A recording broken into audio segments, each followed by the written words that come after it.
All right, so Smith said what he said, right? Rocco stand up. Now Rocco's sitting there rolling up another one, right? And I'm like, I don't know what's going on. You know what I'm saying? Like I'm new to this lifestyle. I got off the plane from Ohio and now I'm an international drug dealer. So Smith's like, so old girl, she go up to him. Keisha goes up to Smith.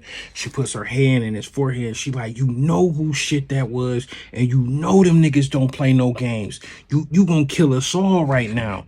Now she could kill us all. I was like, all? Like us? Like, excuse me, ma'am, pardon me? And she's like, I'm sorry, Tom. This is stressful. And so Smith like, look, nobody saw what we did because the truck was supposed to be empty. And so my truck was empty. I checked it. I guess Smith's truck wasn't empty. And I guess there was two of those things on his truck and he decided to take them and he sold them. So she like, where the money at? So he goes up there and gets a duffel bag like full of money. He thought he was just gonna get away scot-free because the truck was supposed to be empty. All three trucks are supposed to be empty. So he comes downstairs with a duffel bag. She's like, we don't need the money. We need the product. And I'm like, well, who'd you sell it to? And he's like, some Hollywood dudes. And so we like, and I'm like, so some dudes in Hollywood, so let's, go buy it back. So Keisha like, I don't really got time for this. You know what I'm saying? We need to go get that stuff back right now.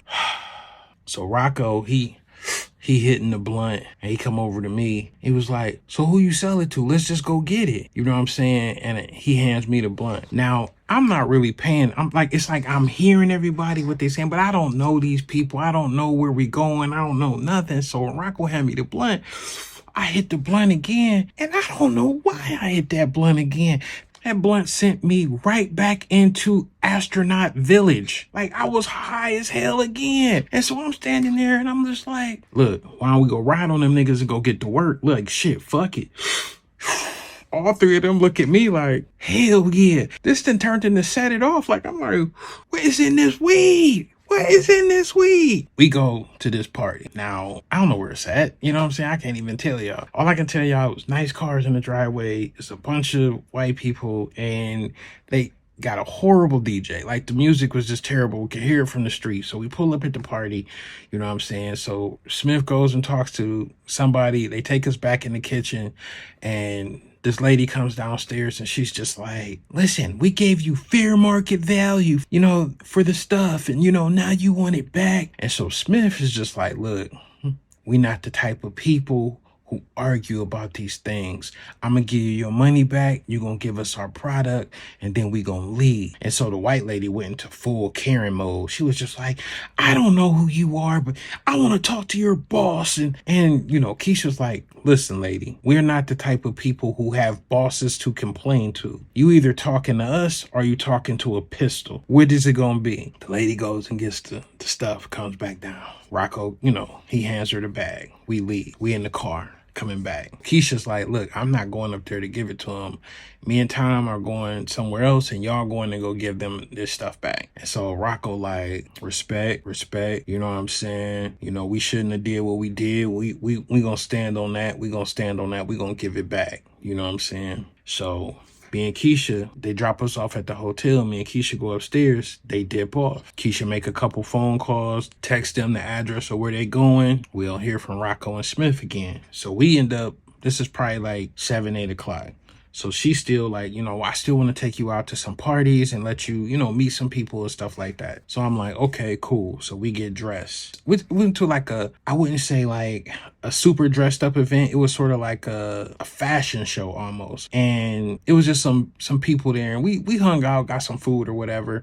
But Keisha would start acting strange. Like she started acting funny and she kept talking to this dude, like this white dude who looked like real dirty, but I can tell he was in charge, if that makes sense. And so, but he looked at like he was homeless, but I can tell like he was the one that was coordinating the event. And once she talked to him, she was just like, this is crazy. Now we go back to the room. You know what I'm saying? We go to bed that next morning. everything started to change. So I can't remember what time it was that morning, but I got up and I turned the TV on. And that's when it was all on the news that Whitney Houston had just died. And I was like, like Whitney Houston, I'm just going to tell y'all like this, like growing up, Whitney Houston was like, honestly, like she felt like my older sister, my older cousin, you know what I'm saying? Like that cool cousin. Like I loved Whitney Houston, like to death. And when Keisha came in the room, I told her, I was like, hey, they just found Whitney Houston dead. Like Keisha's face wasn't surprised. Like she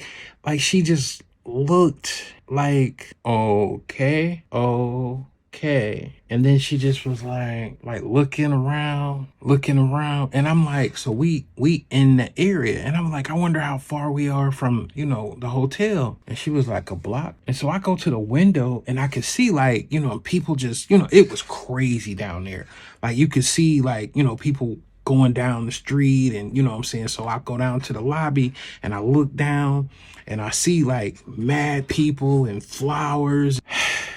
I go back upstairs to Keisha and I'm like, hey, this is crazy. Like Whitney Houston gone. And so she's still sitting there. And so she started rolling up, but she acting just off, right?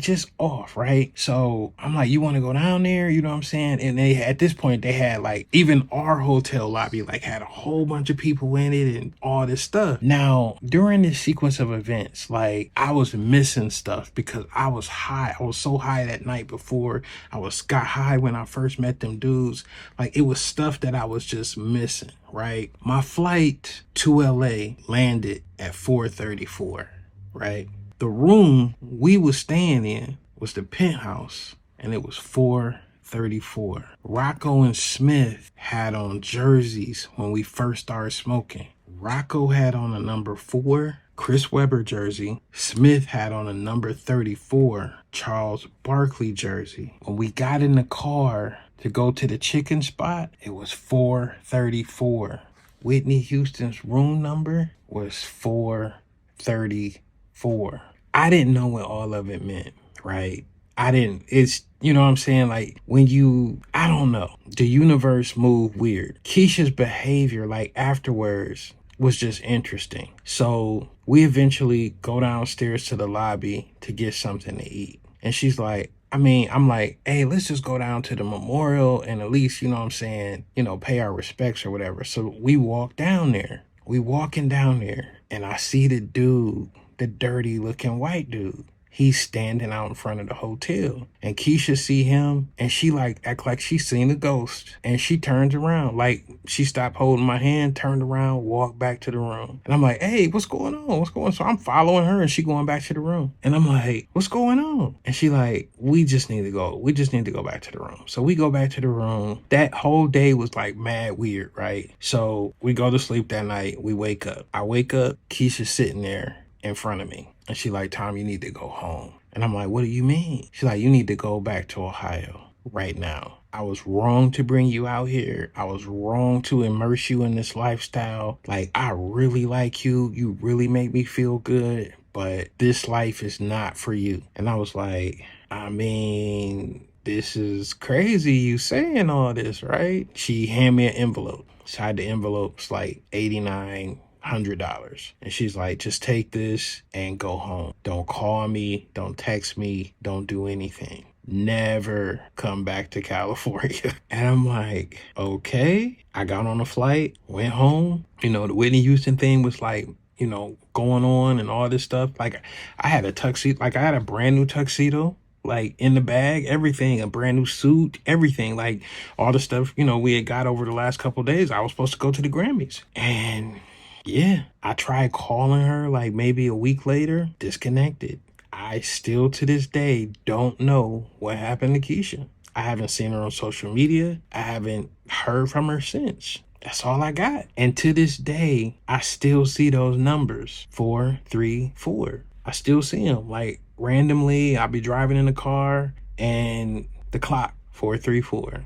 Or, just stuff bus number, 434. just all these different things, and it always go back. And I think even at my events, I think that's one of the reasons I always play a Whitney Houston song. I like always play a Whitney Houston song because of those numbers. And I from time to time, I'll play those numbers like 434, straight, box, whatever, never hit. But that number has stuck with me, and her music has stuck with me through the years. So if you're a Whitney Houston fan right now, put on your favorite Whitney Houston song and enjoy Sis, because she was truly the greatest singer of our generation in history, period, to me. So remember to like, subscribe, and consider joining First Off in My Opinion on YouTube. I really appreciate y'all. If you enjoyed this story, please like and comment, and I'll see you in the next one.